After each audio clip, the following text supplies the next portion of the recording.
Howdy! On this version of the fine line between stupid and clever, I'm going to show you how I took this perfectly good, functional 1990 Mazda MX-5 Miata and did a low budget conversion into an electric vehicle. Now I'm going to geek out on all the details and all the numbers, and if you watch the whole video, you'll see even build videos of how I finished it. However, we're going to start with a video of the driving experience. So come on in and we'll show you how it works. So the first thing about driving a converted car is that when you turn it on, you hear the vacuum pump start. So that is the vacuum assist pump that, because there's an electric combustion engine in the car, you have to provide a vacuum assist to the power brakes. So that's a separate pump and it runs for a couple minutes and then stops. On my display here, I turn on my Android tablet in the dash that I have mounted in, that's hooked up to a application called Torque that communicates with the battery management system and gives me details about my batteries, my state of charge, and also some temperature readings. And it even links with my cell phone in my pocket and gives me a map and YouTube. So, not YouTube, sorry, map and GPS. So now to drive the car, it is still a manual transmission. The transmission is hooked up to the electric motor, and I can still change gears, although you really don't need to use the clutch. So I typically will start the car in second gear, and just by starting to push on the accelerator, you start hearing the electric whine kick in, and the car goes. It's awful quiet. It's a little spooky, but it's also a lot of fun. Now, once I get up to about 20 miles an hour, I usually switch over and I shift into third gear or fourth gear. And then in regular stop and go traffic with the transmission engaged, it pretty much drives like an electric car, like a golf cart. You really don't need to touch the clutch or do anything with it. Periodically, if you touch the brakes every so often, the vacuum pump will run again for 2 or 3 seconds, just to top off the vacuum in the vacuum cylinder. So we'll kind of cruise around. This is a low budget conversion. There's that line again. And it still does have quite a good electric motor acceleration, although this is not a Tesla. So I did buy all used electronic parts, and the range on the car that I have right now, they are lithium-ion batteries, but I get about a 30 to 35 mile range with the charge at this point. The car is really fun to drive at speeds of about 40 to 50 miles an hour, and I would say that the performance is better than stock than you would get with the original Mazda Miata. Top speed I haven't reached yet, but it easily reaches highway speeds, but with this build configuration with the batteries, only for short periods of time. And so I fortunately live in a small town with only pretty much everything I need is within a 10-mile radius, and that pretty much gives me everything I want. So that's the basic driver experience. Next, we're going to pull it into the garage, and I will give you more details on how this happened. So I'm just going to take you for a little walk around the car itself. This is the introductory year of the MX-5 Miata. It is a 1990 red. And as you can see, I've made a few modifications to the car. I found a guy that was selling some of the original Mazda Miata wheels that are chromed, and I thought it would be fun to kind of go with a chrome theme for the car, make it look like an old British roadster. So I added some Ray Dot racing rear view mirrors. I deleted the center console, did some cosmetic stuff on the doors and the dash to add some stainless steel gauges and the new steering wheel and the wood stuff. I did add this style bar behind the seats. It is not a real roll bar, so for all your Mazda Miata enthusiasts out there, you don't have to post that it's not a real roll bar. It is a style bar. It is just for vanity because I thought it looked cool. I also threw on the chrome luggage rack on the back, as well as replaced the gas tank cover lid with a recessed thing that looks like it's from an old RC Cobra. Thought that was cute. I did print on my 3D printer an electric emblem to commemorate the electric nature of the car. And then my favorite thing that I did for the car was I created an artificial tailpipe with a banana sticking out in homage of the 1984 Beverly Hills Cop movie. If you haven't seen it, look it up, it's a great reference. And now here's the basic walkthrough of the electronic components under the hood. First you'll see I've got a battery box across the top here and a control deck with the major electronics. We have the Zyvan charger on the side. This is the Curtis controller that controls the power to the motor. In the front is the Orion battery management system. I've got a power supply that runs everything when it's plugged into the wall. On the side of the battery box is a DC-DC converter that converts the 144 volts from the battery pack to 12 volts so that can run the systems of the car. These are 2 battery modules linked in series. In this one battery box, I have a second battery box that sits in the nose of the vehicle underneath the control deck here. And then my other batteries sit in a big box under the tonneau cover here. There's a big box under plastic that has 4 additional battery modules. And then in the trunk, there's another battery box that's built under the floor of the trunk that has 2 batteries in there. So there are 10 battery modules all together for a total of 144 volts. I still have functional trunk space by putting the battery box underneath the floor. And that's kind of the basic setup. And the later parts of the video, there will be many more details about this. The big red plus is my positive contactor. The big black negative is my negative contactor. And those have the major, so all the series batteries plug into those with then cables that run down to the motor controller. Underneath the control deck and underneath here and everything is the motor that sits right into the transmission. It's a net gain 9-inch warp 9 motor, which is a common motor used for electric vehicle conversions. Here's a quick shout out to all the MX-5 Miata fans out there. In case you haven't seen it, July 2020, Car and Driver, the greatest of all time cars. Page 54, right there you've got it. The 1990 Mazda MX-5 Miata. That's this car, same color, same year, and everything. The name of my channel is The Fine Line Between Stupid and Clever, and for those of you who think I was stupid to ruin a perfectly good MX-5 Miata, I appreciate that. But let me tell you a little bit about the logic behind that. I was in love with this car for 10 years before I decided to rip out the engine. And the reason I did it is because investing the time and the energy in doing this conversion means that I will be driving this car for the next 20 or 30 years. After the drivetrain is built out, I can only just upgrade batteries and chargers and controllers. And now that I know how to do it, this is the car that's going to be sitting in my garage for an awful long time. If you decide to convert a car that you want to drive. The gentleman that I purchased all his old electronic parts from converted a 1990 Ford Escort that was pink. And I don't know anybody that wants to drive a 1990 Ford Escort. No offense to Ford Escort fans. Why also is the Miata a good choice to convert to electric? There's tons of Miatas that have been converted to electric. If you do a search, you'll see all kinds of electric Miatas out there. Well, because of the weight balance of the car, because of being 50-50 to begin with, is awesome. And because of that, by distributing the batteries pretty evenly throughout the car, you really don't have to modify the suspension, which can be a problem in converting other kind of cars. The other parts of it is that since there's such a huge Mazda Miata fan club out there, there's tons of aftermarket parts available for it. I was able to get a coilover suspension really cheap on eBay for this. That's worked out great. Plus, just having a convertible. You're going to probably sacrifice the air conditioning in your car, for one thing. I live in a part of the country that's very nice to get by without air conditioning, and with the top down, you've got your air conditioning. So let's do a quick rundown of the numbers. I've got my Sharpie on the paper towel here. The battery pack is a 144 volt system. That's 10 battery modules in the car.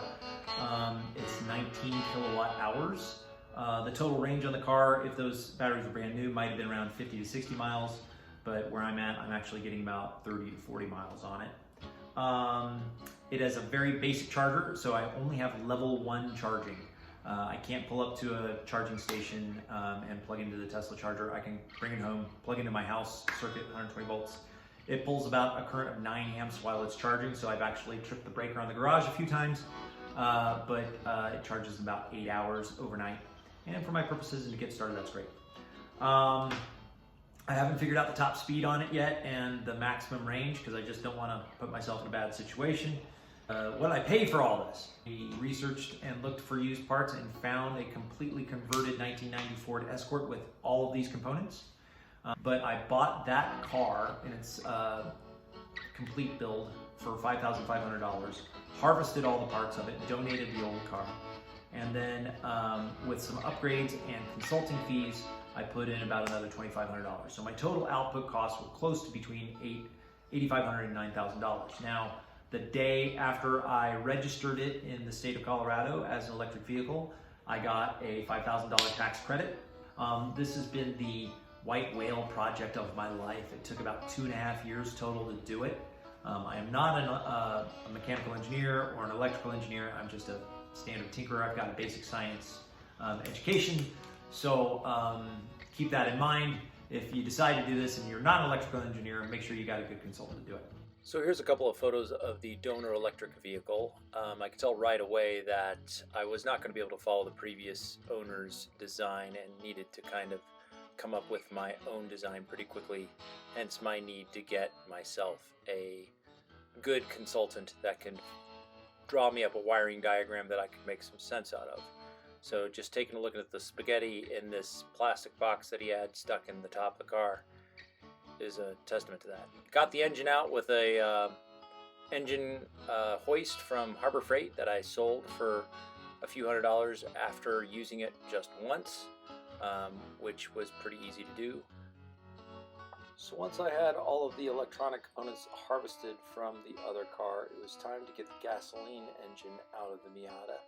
I had a little help from my big brother Jeff to get this done, and you can tell how long ago this was because I had really long hair back then. In addition to frame modifications, we had to get the gas tank out of the middle of the car, which involved removing the entire rear end of the car, which was no fun at all, but in the end worked out just fine. I finally found a consultant to help me fix a car who had already converted a Miata in the past and had his battery boxes that he sold me for $200. It was the best $200 I ever spent. Fair warning, dear viewer, the rest of this video is going to be a lot of mundane detail about the finishing touches of the finality of this build. If you would like to forge ahead, please enjoy. If not, this might be a good time to bail out. Okay, so I am very, very close to doing what I hope is the final install of all the components into the car. And before I did that, I thought it would be a good time to give you a tour of what's been done to the body to accommodate the changes that we've made. So we'll start under the hood. Obviously you can see the electric motor with all of its high voltage wiring kind of hanging out, getting ready to go to where it needs to be. And it's married right up to the red CAN EV adapter plate that bolts right up to the transmission. There's a nice brace that bolts the motor into the subframe. One of the major frame modifications was the sway bar in the front here had to be relocated.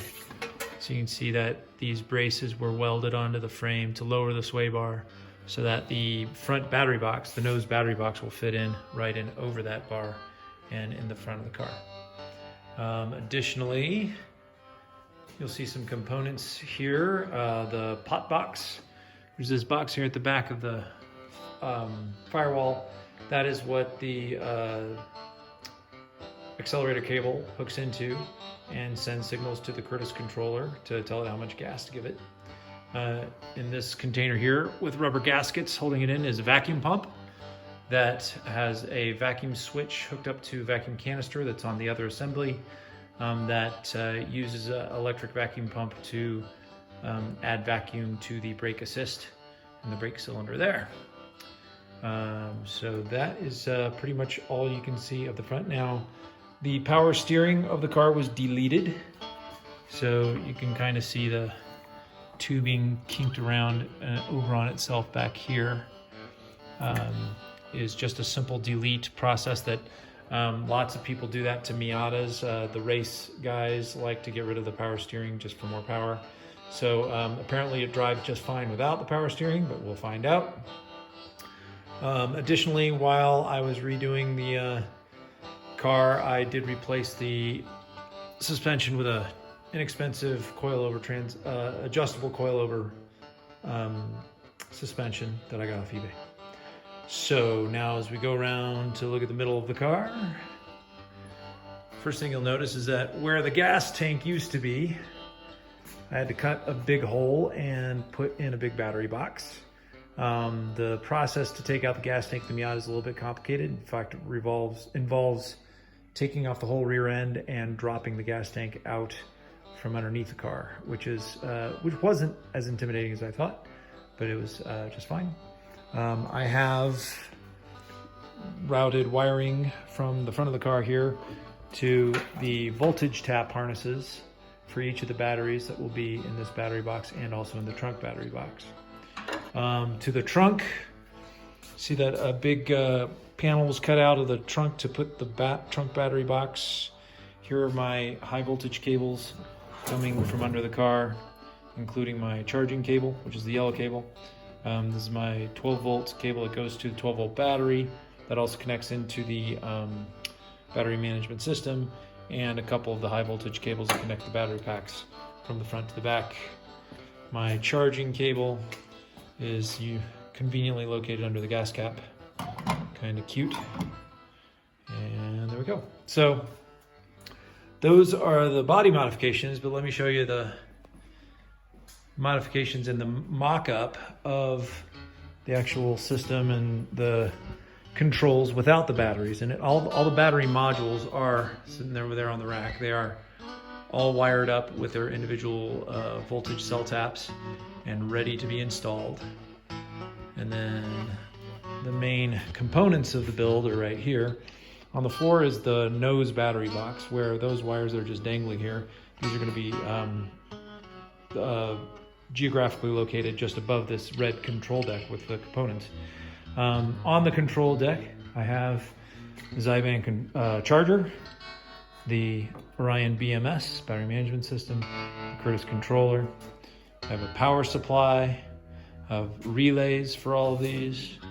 On the side, I have the DC-DC converter that converts the 144 volts down to 12 volts, and it feeds back to the 12 volt battery for the car. In the battery box will be two batteries side by side. Plus I have my main positive contactor and my main negative contactor and the spaghetti of wires that connect them all together. On this side of the box, I have mounted my fuse box with various wiring and things. On the back is the vacuum chamber for the vacuum pump, and that vacuum pump sits right about here in the geographical location, and the tubing will connect to the master cylinder. So that is kind of the overall tour, and now it's time to install all this stuff. This stuff's been put in the car and taken out of the car multiple times. Now it's all mocked up. I've got the appropriate wiring. The low voltage wiring is all done and cleaned up and put in wire looms as much as possible.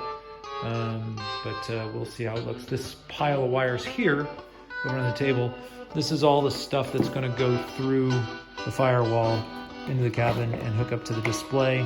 There's temperature monitors that are going to go back to the back battery boxes, and then that's the CAN bus adapter pin I got to take out of this old plastic box to route through the firewall, and then this is the connection to the LCD display for the state of charge display. So we're getting there, now hopefully we'll get it installed.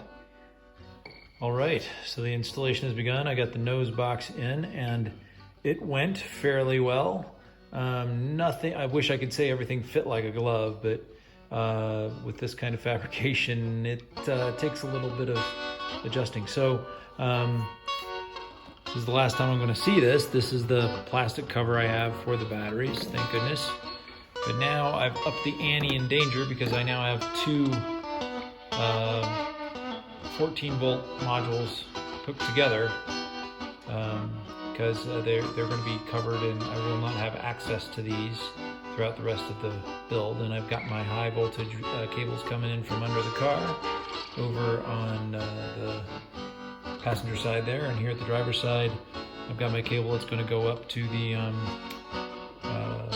hood box that's going to be right above us here. So far so good. I'm really happy to get this started.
Okay, so here's the rear battery boxes all built out.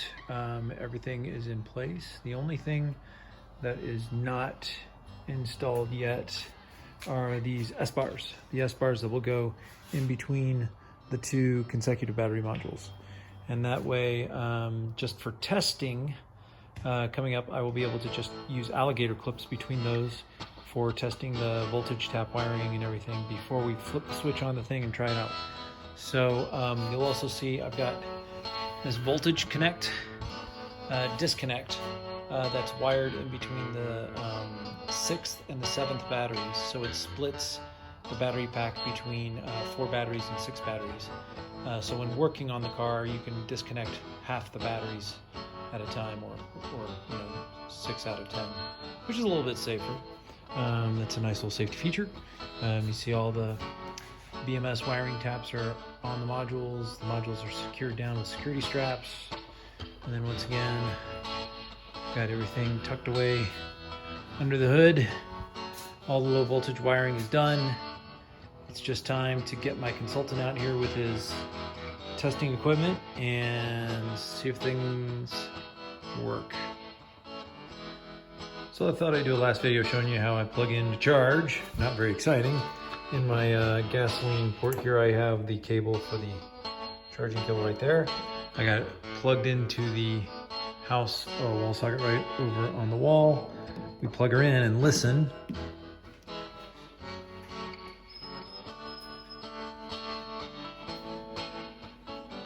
can hear the fan start up from the charger under the hood, so I know that things are charging.